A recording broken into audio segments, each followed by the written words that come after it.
Subscribe and click the bell icon for all the television updates.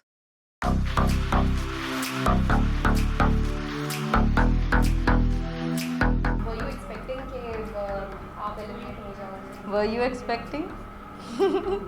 Even I wasn't. No, I wasn't. No, very shocking for me. Neha कितना disappointing है, मतलब आप इतनी celebrity होने, commoners घर के अंदर बैठे हुए हैं, मतलब फैंस के लिए भी बहुत डिसअपॉइंटेड है, एज ए व्यूअर भी बहुत डिसअपॉइंटेड है कि एक सेलिब्रिटी होने के नाते इतनी जल्दी घर से बाहर आना, इतनी जल्दी आपका सफ़र ख़त्म हो जाएगा।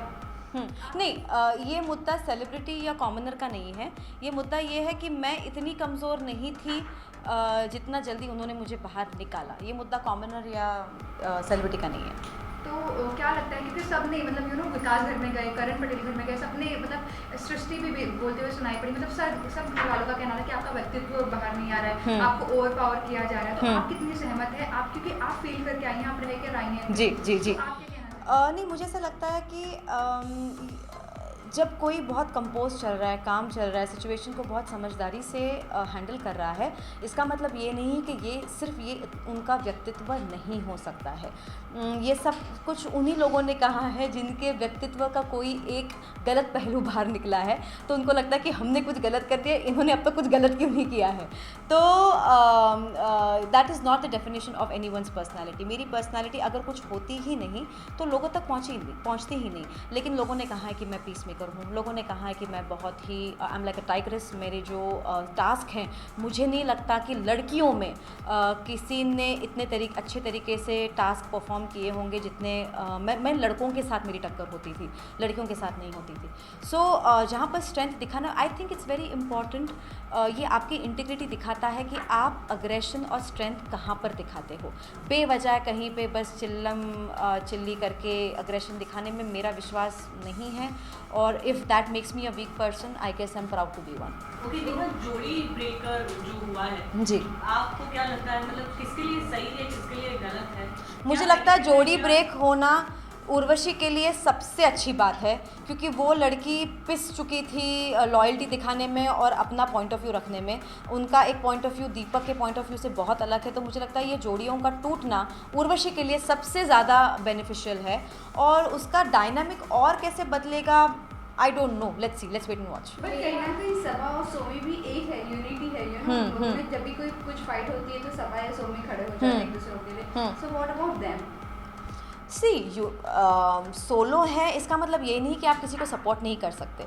अगर यहाँ पे बात आ गई फेवरिज्म की, तो अगर ऐसा कोई टास्क है जिसमें सबा और सोमी और कोई और खेल रहा है, और अगर फेवर करना है तो बाकी हैं तो बहनें ही ना, एक दूसरे को फेवर, भले सोलो खेलें लेकिन फेवर तो कर सकती है ना। समुद्री लुटेरे टास्क आपने बहुत अच्छा परफॉर्म किया। जी।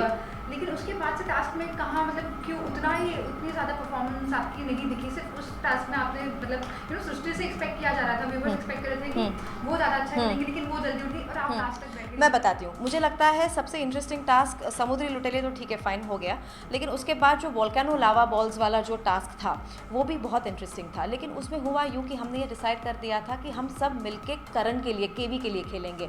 अगर आपको याद है तो उस टास्क में भी केवी के साथ एक लड़की बची थी और वो थी मैं, क्योंकि सृष्टि निकल गई थी, दीपिका निकल गई थी, श्री खेल नहीं पा रहे थे, तो मैं एंड तक टिकी थी केवी के साथ। उसमें भी ऐसा हुआ कि हमारी मेजॉरिटी नहीं थी, क्योंकि हम 2 ही टिके थे और वहाँ अपोजिट टीम में आई थिंक 3 या 4 लोग थे, और वो दोनों दो लोग मिलके मुझे फिर से टारगेट कर रहे थे। इसीलिए एक पॉइंट पे मैंने बोला कि ठीक है फाइन, अगर मैं लड़की हूँ और इसीलिए वो लोग 2 लोग मिलके मुझे टारगेट कर रहे हैं, तो मैं अपने सारे बॉल्स केवी को, वैसे भी मैं देने वाली थी तो मैंने जल्दी दे दिया। मैं केवी को और शायद सपोर्ट कर सकती थी, लेकिन आई वॉज वेरी श्योर कि ये टास्क मैं केवी के लिए खेल रही हूँ, क्योंकि मैं ऑलरेडी कैप्टन बन चुकी थी। ये यूनिटी थी हम में, ये हम लोगों ने सोच के रखा था। हम लोग हमेशा अपने लिए नहीं खेल रहे थे, जो डबल्स में बहुत बड़ा मुद्दा हो गया था कि they all were playing for themselves. सिर्फ नाम के वो लोग डबल्स थे, उनमें कोई ग्रुपिज्म नहीं थी, हमारी ग्रुपिज्म बहुत स्ट्रांग थी। सो आई वॉज प्लेइंग फॉर केवी। तो आई डोंट नो आपने ऐसा क्यों कहा कि नहीं, आप लोगों का पॉइंट ऑफ व्यू था कि फूड पड़नी चाहिए कुछ, मगर वो पूरी तरह आप लोग देखा जाए तो आप लोगों में कहीं ना कहीं डिफरेंसेस आ गए उस टास्क के बाद। नहीं, हम में डिफरेंसेस बिल्कुल नहीं आए। हम बिल्कुल सही तरीके से खेल रहे थे। हमने पहले सोच के रखा था करणवीर को जिताना है,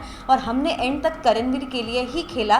सिर्फ ये था कि हम जिस तरीके से उन लोगों को टारगेट करना चाहते थे वो थोड़ा हुआ थोड़ा नहीं हुआ, आई थिंक क्योंकि वो लोग समझ गए थे कि हम उनमें एक डिवीज़न करना चाहते थे, तो वो थोड़े से सयाने हो गए थे, लेकिन जो थोड़ी बहुत चिंगारी हमें लगानी थी सो हम लगा चुके थे।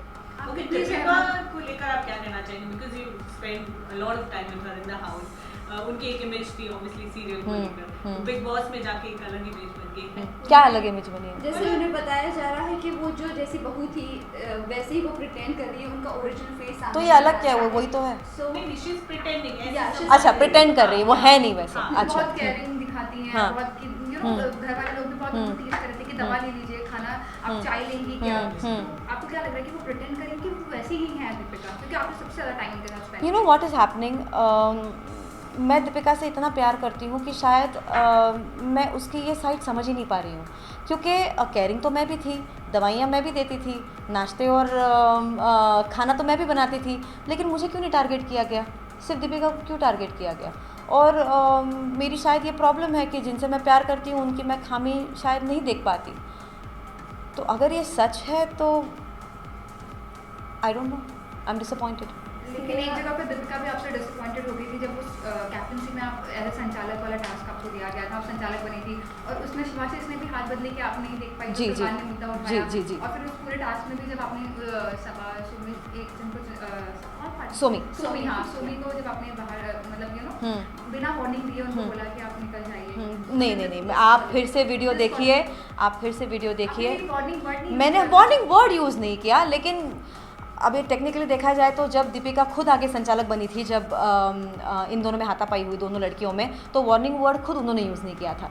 You have to understand one thing कि आप ऐसे छोटे छोटे वर्ड्स में लोगों को अटका नहीं सकते। क्या ऐसा हुआ है कि मैंने कुछ बोला ही नहीं और अचानक डिस्क्वालीफाई कर दिया? आप हाथ छोड़ दीजिए, मैं आपको डिस्क्वालीफाई कर दूंगी। ये अगर लगातार कम से कम मैंने 3-4 बार बोला है, भले मैंने वार्निंग वर्ड अग्रीड नहीं यूज़ किया, लेकिन क्या इसका मतलब वो वार्निंग नहीं हो जाता है? और दूसरी बात, मैं आप लोगों को पूछना चाहती हूँ, अगर ये मैं ऐसे पकड़ूँ और अगर ये मैं ये करूँ, क्या मुझे इस हाथ का बल इस हाथ में नहीं मिलेगा? मेरा यही मुद्दा था। मेरा प्रॉब्लम उस टास्क में मुझे लगता है ये हुआ कि being the peace maker that I am, मैंने कैट फाइट होने नहीं दी। मैंने कैट फाइट होने से पहले ही उस चीज़ को रोकना चाहा। आई थिंक मेरी गलती वो थी। मेरा था कि भाई भिड़ लो, एक दूसरे की जान ले लो, फिर मैं संचालिका की भूमिका निभाऊंगी। मुझे ये करना चाहिए था, जो शायद मैं नहीं कर पाई। अब आई don't know whether it's my plus point और माइनस पॉइंट। ये तो रही सारे टास्क की बात। जी। आपकी बात करें तो बिग बॉस के घर पे जाकर बाहर आने तक खुद में कितने बदलाव पाए आपने, कुछ कहना चाहेंगे? मुझे ऐसा लगता है कि एट टाइम्स इतनी मासूमियत अच्छी नहीं है। अच्छा। मुझे ऐसा लगता है कि इतना खुद को सामने वाले पे इतना बिना डाउट किए किसी पे ट्रस्ट करना, जो एक्चुअली मेरी निजी ज़िंदगी में पहले भी हो चुका है, तो ये तो कैरी फॉरवर्ड ही हो गया। लेकिन मुझे लगता है कि I have to be more careful with the people that I trust and थोड़े गेम ज़िंदगी में खेलने चाहिए कभी कभी।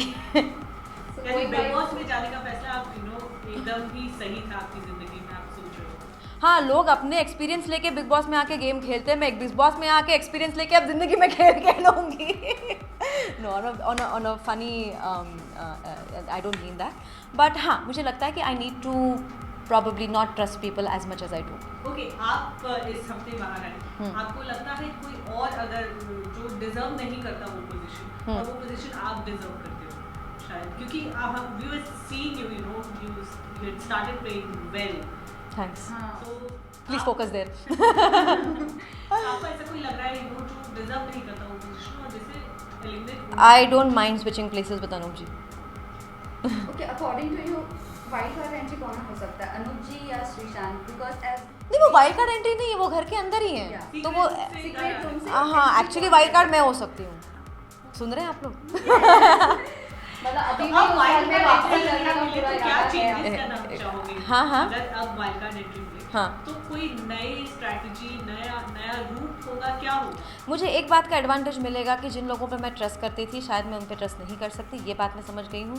और अग्रेसिवली अगर मुझे इस गेम की डिमांड है, मैं अपनी अच्छाई नहीं बदलूँगी, मैं जैसी हूँ मैं वैसे ही रहूँगी, लेकिन अग्रेशन दिखाना चाहिए। और मुझे लगता है कि इस चीज़ में मैं थोड़ी सी पहले 2 वीक्स में कम पड़ गई। जैसे आप कह रहे थे कि मेरे को धीरे धीरे अब वो समझ में आ रहा था, और इसीलिए मुझे लगता है कि it was too premature for them to take me out. Okay Neha, आपसे जानना चाहेंगे जसलीन और अनूप जी की हाँ। जोड़ी के बारे में। आपको कितना लगता है कि वो फेक है या ओरिजिनल है? बिकॉज अनूप जी के सीक्रेट रूम में जाने के बाद जसलीन का एक अलग ही चेहरा दिखा जो शिवाशीष के साथ तो ये मैंने क्यों नहीं देखा, ये कब हो रहा था ये सब? अजी देखिए, आप अगर किसी के साथ घुल मिल के बात कर रहे हो, किसी देखो ना, बहुत आसान, एक बहुत टिपिकल मेंटालिटी है। अगर एक जवान लड़का और एक जवान लड़की एक दूसरे के साथ कोने में बैठ के बात कर रहे हैं, मतलब कुछ गुटरगू हो रही है। अरे मैं और शिवाशीष भी कितना बात करते थे, लेकिन कभी हम उसने तो हमारे साथ ब्रो बॉन्ड ही बना लिया था, तो मुझे नहीं पता। लेकिन just because they are talking, ऐसा कुछ मुझे नहीं लगता कि ऑब्जेक्शनेबल कुछ हो रहा है, और एटलीस्ट मैंने देखा नहीं है।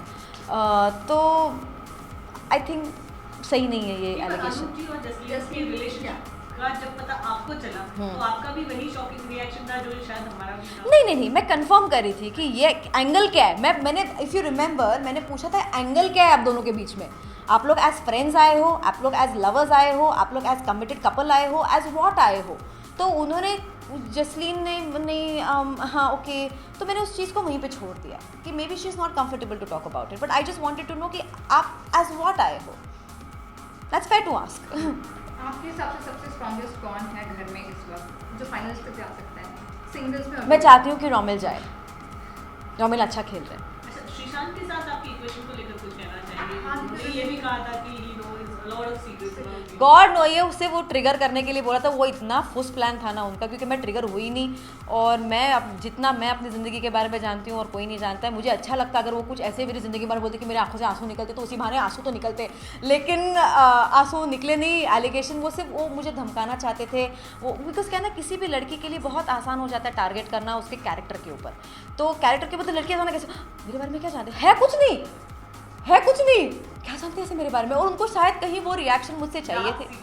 क्या डार्क सीक्रेट यार? My life is very cool, my life is an open book and I am very proud of it. तो भगवान जाने कौन सा डार्क सीक्रेट था। और मैं बाद में, अच्छा क्या डार्क सीक्रेट, मुझे बताओ ना, मुझे मैं फाइनली उनको बोल रही थी ऐसा क्या है भाई, मुझे भी तो बताओ। लेकिन आई जस्ट रियलाइज इट कि वो सिर्फ एज अ ट्रिगर उस चीज़ को यूज़ कर रहे थे, क्योंकि मैंने उनको हर्ट किया तो वो मुझे हर्ट करना चाहते थे, लेकिन मैं सक्सेसफुल हुई, वो सक्सेसफुल नहीं हुए। लेकिन आप श्रीशांत जाकर कहीं ना कहीं पलट गए हैं। आप देखा जाए तो आपसे दीपिका से उनकी काफी अच्छी मेरे तो हाँ, मेरे बारे में कभी अच्छे ओपिनियन नहीं थे। वो मेंटल स्ट्रेंथ के बाद मैं विलन बन गई थी उनकी ज़िंदगी की। हाँ, लेकिन पहले थे, फिर बीच में बिगड़ने लगे, लेकिन हाँ। अब जाकर उन्होंने कहा कि मैं इनका असली चेहरा सामने लाऊंगा, दीपिका का और आपका। तो ये एक्सपेक्टेड था कि श्रीशांत आपके खिलाफ तो है, लेकिन दीपिका के भी खिलाफ चले गए। क्या बोलूँ मैं यार, मुझे इतना बुरा लग रहा है दीपिका के लिए। मतलब कभी कभी मुझे दीपिका पे गुस्सा आता था कि यार तू कितना सपोर्ट कर रही है यार, कितना बेबी सिट कर रही है, कितना, क्यों तुम लोग डरते हो spade to call spade a spade. I think I am the only one in the house जिसने श्री के बारे में कुछ कहा है, and I am very proud of it, because मुझे ये नहीं, श्योर आपने इंडिया के लिए खेला है, आप एक अमेजिंग प्लेयर हो, आपकी एक उतार चढ़ाव वाली ज़िंदगी रही है, लेकिन आप एक क्लीन स्लेट लेकर आते हो बिग बॉस के घर में, तो वहाँ पे अगर आप वीक दिख रहे हो तो आप वीक दिख रहे हो, लेकिन कोई ये हिम्मत ही नहीं कर पा रहा है बोलने की कि कोई, अच्छा सब लोगों को तकलीफ़ है। जब मुझे याद है मैंने अनूप जी से बात की थी, जब मैंने ये डिसीजन बोला था, मैंने बोला कि भाई ऐसा कुछ क्या गलत बोल दिया मैंने, तो मैंने बोला अनूप जी मैंने कुछ गलत नहीं, आपने तो बिल्कुल सही कहा, हमको खुद डर लगता है उनको कुछ। तो जब आपको कोने में एक एक करके सब अगर ये बोल सकते हैं, तुम लोगों को इतना मजा आता है एक दूसरे को टारगेट करने में, कभी श्री को क्यों नहीं टारगेट किया? ये नहीं समझ में आता मेरे।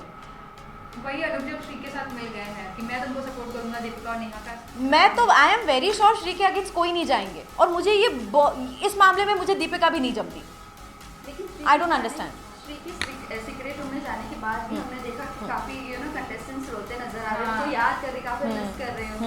सो what is your take on that? हाँ, बहुत याद करते हैं, बहुत रोते हैं, और फिर बहुत इमोशनली ट्रिगर भी करते हैं, और सब लेडीज़ वर्सेस जेंट्स, और I am sorry. Okay, lastly message for your fans. हाँ ये तो बहुत अजीब है पूरा मामला अंदर। एनीवे सो मैं चाहती हूँ कि मैं I really want to go inside as a wild card. मैं नहीं जानती ये अपॉर्चुनिटी मुझे फिर से मिलेगी नहीं मिलेगी, but if given I would love to go for it. And मैं अपने फैंस से कहना चाहूँगी कि थैंक यू सो मच। बहुत प्यार दिया, बहुत सपोर्ट किया आप लोगों ने। मेरा जो एक थोड़ा सा रूप है, थोड़ा झल्ली, थोड़ी पागल, थोड़ी इनोसेंट, थोड़ी एब्सेंट माइंडेड, थोड़ी जो भी है, इस सब चीज़ को आपने बहुत एक पॉजिटिव तरीके से मुझे प्यार दिया, तो thank you very much. And ऐसे ही प्यार करते रहें। एंड प्लीज़ प्रे, थोड़ा ट्विटर पे थोड़ा हल्ला मचाओ कि we want Neha back, we want Neha back, ताकि ये सही लोगों के कानों पर पहुँचे और मुझे फिर से ये अपॉर्चुनिटी मिले। Thank you. Thank you.